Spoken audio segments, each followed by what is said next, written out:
My name is Diane Russell. I'm a state representative from District 120. That is the Munjoy Hill and Old Port section of Portland. And I am pleased to be here with many of my colleagues to introduce a bipartisan bill that would ultimately allow marijuana to be sold, to be grown, and sold to folks who are over the age of 21. I'm going to do some quick introductions, and then I'm going to say my remarks, and we'll move on. We have David Boyer, who is the Maine Political Director for the Marijuana Policy Project. We have Representative Libby. We have Shenna Bellows, who's the Executive Director of the ACLU of Maine. And we have Denny Gallaudet, who was is a retired bank president and also a retired superintendent. Maine is a remarkable case study in how a state can regulate marijuana in a controlled, responsible manner that balances the broad interests of public safety, substance abuse, and parents. We have retail establishments that grow and supply marijuana to responsible consumers. We have proven here in Maine this can be done for medicinal purposes, and it is now time to institute that same strict regulatory infrastructure for responsible adult recreational consumers. When was the last time you heard of a drug dealer carding a kid? It doesn't happen. Responsible Maine business owners who sell alcohol card people all the time. It is time we let business owners, Maine business owners, who card their consumers to earn the profits and not let the drug dealers or the drug cartels earn those profits. 2 years ago, I introduced legislation to tax and regulate marijuana. I introduced it because I believed and realized that the trends were shifting and public policy was going to have to change and to shift to meet this new culture. What I did not realize was just how quickly that change would come. The bell has stolen him anyway. Historically, the end of alcohol prohibition began the day New York decriminalized its production. Interestingly enough, alcohol prohibition started in my city, Portland, Maine. In our generation's prohibition, Washington State and Colorado legalizing this for recreational use for adult consumers were tipping points. The question of whether to legalize or not was answered as far as history was concerned on November when voters in those two states voted to allow marijuana to be taxed and regulated. Most people have come out of the closet and been remarkably supportive of the efforts to tax and legalize and regulate marijuana. Many share my concern about preventing young people from having access to it. In fact, a government study, a national study, says that 85% of high school seniors are telling us they have easy access to marijuana. That number has not dipped below 82% since 1975. As a historical perspective, the war on drugs started in 1971. If the metric by which we measure this program is the success we have had in getting it out of the hands of young people, we have failed. Prohibition did not work with alcohol, and has not worked for marijuana either. Today, I join my colleagues in asking the legislature to do the responsible thing, to set up a regulatory infrastructure that, like we have done with medicinal marijuana, takes into account the broad interests of the public, from law enforcement, from substance abuse counselors, and especially from parents and teachers.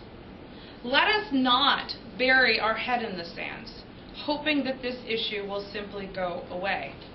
We have been doing it for too long as it is, and now we can see for certain that the change is coming. My bill would set up a strong regulatory infrastructure for the in-state cultivation and sale of marijuana to adults over the age of 21 by licensed retailers. It gives preference to Maine-based business owners, dispensaries, and caregivers in the application process to do what we can to ensure that we are creating Maine jobs. The bill taxes marijuana at $50 an ounce, bringing in an estimated, and probably conservative, $13 million in new revenue to the state. 75% of that would go to the general fund. I would hope to offset the cost of education so that we can support our students. 10% will go to help get the program up and running, set up the regulatory infrastructure, and to help law enforcement.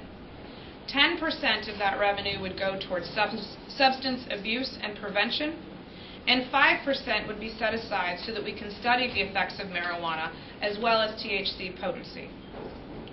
This bill provides lawmakers an opportunity to have an open and transparent process to refine the regulatory framework of the current bill to ensure Mainers can be confident in the end result.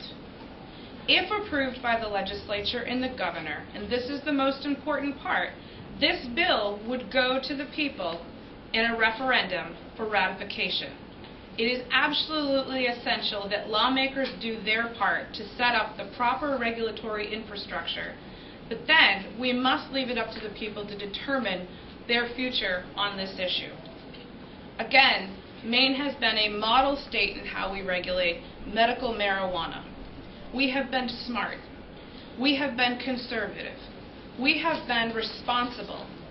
We have proven that our state has the knowledge and ability to regulate this properly.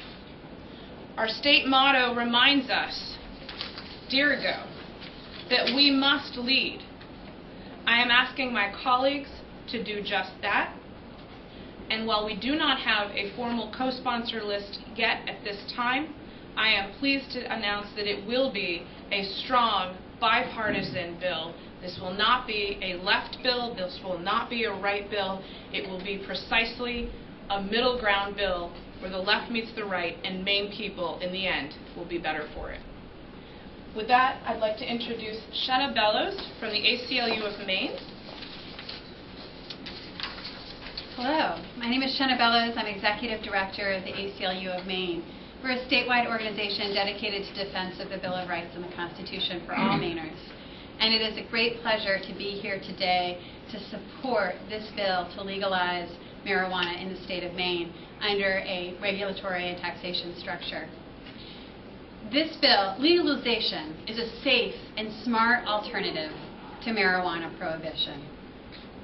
Our state's ineffective marijuana laws have damaged civil liberties in many ways, eroding protections against searches and seizures, putting large numbers of nonviolent offenders behind bars, and targeting people of color. Eliminating penalties for low-level marijuana possession would prevent thousands of Mainers from becoming needlessly entangled in the criminal justice system, eliminate the many collateral consequences that flow from marijuana arrests, and allow Maine to reinvest the money it saves for important community needs. I'd like to share with you a few statistics that in some ways are startling. Marijuana has been classified as a Schedule I controlled substance for decades. Other drugs in this category include LSD and heroin. Yet, according to the Federal Substance Abuse and Mental Health Services Administration, an estimated 18 million Americans have used marijuana within the last month. And nearly half of all Americans over the age of 12 have used marijuana at least once. Millions of people nationwide have been caught up in the criminal justice system for marijuana offenses. According to the FBI, over 660,000 people were arrested for possession of marijuana in 2011. This represents the most recent data available. And the results are staggering. The United States incarcerates more people than any other country in the world and more people per capita than the worst dictatorships in the world. We have an incarceration crisis that it has created an enormous budgetary crisis when we're making choices about cutting funds to education and healthcare and yet continuing to increase support of our prison and jail system because of the strain of incarceration. And the costs to our community are even more devastating, tearing apart families, imprisoning people in prison and jail who then have a very difficult time reintegrating into the community, finding meaningful employment, and taking care of themselves and their family members. So for any person who's never even tried marijuana, this is a vital bill because it would address the overwhelming societal problem of over-incarceration. Eliminating penalties for low-level marijuana possession under this bill will prevent potentially tens of thousands of people from becoming enmeshed in the criminal justice system in the first instance. Moreover, decriminalization will have the added effect of keeping people out of jail for probation and parole violations. We think that drug prohibition has driven America's incarceration rate to unacceptable levels. The war on drugs has failed. It's time for a new approach to marijuana policy. We think the time is now to support legalization, and we're proud to be part of this coalition.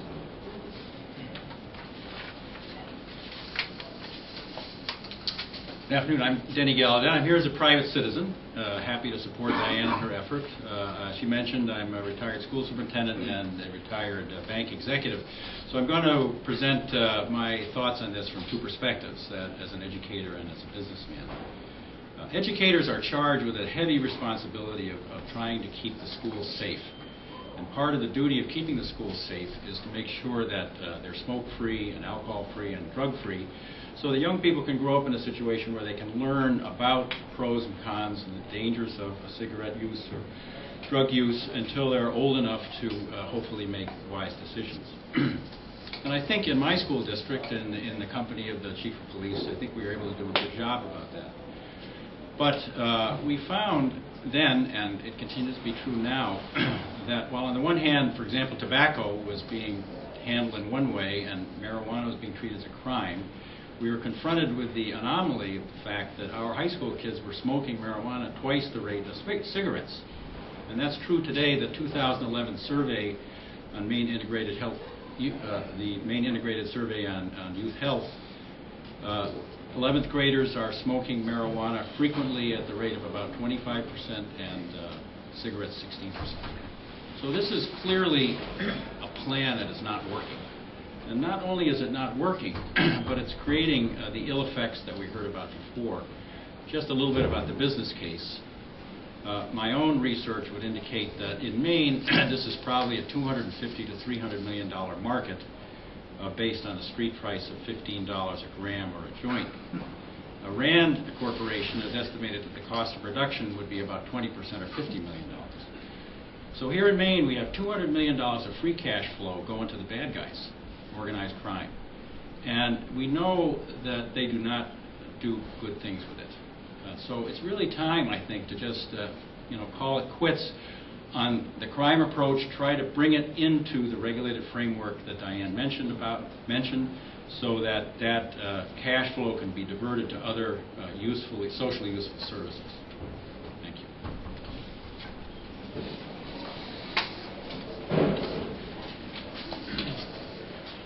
Thank you, Representative Russell, for all your hard work on this issue. And thank you for the legislators here today. It's great to see bipartisan support for such an important bill. Now, last November, voters in Colorado and Washington, by more than 10-point margins in each of these states, decided to end marijuana prohibition and replace it with a system that regulates marijuana like alcohol. The organization I work for, MPP, helped coordinate and fund these campaigns in Colorado. The arguments made in that campaign are just as relevant in Maine as they were in Colorado. It does not make sense for profits to go underground and out of the hands of legitimate business owners, tax-paying business owners. It does not make sense for us to direct law enforcement to persecute marijuana users for more serious dangers and crimes being committed every day. And most of all, it doesn't make sense for this to continue when marijuana is objectively safer than alcohol. Why are we punishing adults who choose to relax after a hard, long day at work for using marijuana. It just doesn't make sense. Marijuana Policy Project is here to work in Maine, and we're dedicated to ending marijuana prohibition. I look forward to working with folks across the state in the coming years to end marijuana prohibition in Maine. I appreciate you guys' patience and an important vote. And you know, it's funny, we have this budget shortfall, and if we would have taxed and regulated marijuana years before, maybe we wouldn't be facing this. So if Representative Libby comes while you guys are still here, he can make his comments. Otherwise, I'll kick it back to Diane. Thanks so much. Thank you for being here. We're happy to answer questions, and I assume that Representative Libby will be down shortly, and you can do one-on-one interviews with him if you'd like. I think he has an interesting perspective. He's very libertarian, I'm very progressive, and getting the two sides of the issue and understanding that we see it from a different perspective, but we agree on the solution, and I think that's a really helpful discourse. So with that, I would open it up to questions. Where are you getting your fiscal numbers on the 13 on excess tax and sales tax? Have you factored that in yet? That's a really great question. So this is a market that's very hard to quantify. As you can imagine, there's not a whole lot of data on how big the market happens to be. So we're going on some old data that was in place that there used to be better metrics around quantifying it, and they sort of stopped tracking it. So it's really somewhat old data, which is why I gave the $13 million conservative estimate. But if that is an excise tax at the wholesale level, I think that this is one area where members of the committee will have an opportunity to dive into the details of the bill and to really consider what the tax structure should look like. We put that out there as a proposal. I think, again, the committee is going to take a hard look at that. I think that that's at the wholesale level. There is an opportunity to also tax it at the retail level, but at this point we have put forth our proposal, and we look forward to working with the committee. I'm going to stop questions real quick so that Representative Libby can have an opportunity to say his remarks. Thank you. A lot of breath from running up down the stairs. Thanks for being here today. I come here today not as an advocate for drug use or drug abuse, nor am I an advocate for tobacco use or alcohol abuse. We can all look back at history to see the failures of alcohol prohibition and the unseen consequences that arise. The same is true of marijuana prohibition. Organized crime benefits from drug prohibition. It's the same as it did from alcohol prohibition. Gangs are not selling black market tobacco or beer. They sell what is illegal. Prohibiting an item pushes that onto the black market. Quality is decreased. Product, services of it, while the price is increased with that. Many property theft crimes are committed by users trying to pay that inflated price. In 2010, I was unfortunately a victim of such a crime. Our house was invaded, and our possessions were stolen for use of drug money. This is also a state rights issue. The 18th Amendment made the sale and consumption of alcohol illegal. Of course, the 21st Amendment then repealed that. I ask you, which amendment makes marijuana prohibited? It doesn't exist. It just shows you the lack of the Constitution that we have now as compared to many years ago. We should follow the Constitution, plain and simple. We should stop policing moralities. We should educate and stop with the laws making these moralities what's right. It's the education that pushes those moralities. As a fiscal conservative, I see great potential for the economic growth of removing the prohibition. Also, the huge amount of state savings that could be then accumulated. Maine agriculture could see a huge boost in marijuana production and also industrial hemp sales. I believe in ending marijuana prohibition is a true part of limited government. With that, I would open up for any questions that you may have. I believe it's in line with the true limited government. It is the people's decision, but we should be using education to show that and not laws. Prohibition throughout historical purposes has shown that that's not the right way. You get people to use it educationally wise, be much better a mechanism than the laws. Thank you. Dave, you had a question previously. Well, yes. Representative Diane was recently quoted as saying that this bill is premature because the problem really needs to be solved in Washington first. How do you respond to that? Well, I would say historically we see the Virginia resolutions. We see that was the states' rights was to, if we saw that the government overstepped their boundaries, that it was the states' rights to push back. And obviously, as we said, the 18th Amendment, they knew they couldn't just make the sale of alcohol illegal. They had to get the 2/3 approval of the state houses. And what happened? Why are we not looking at that today? So I would slightly honorably disagree with them, and I believe this is our states' rights, and that will go well within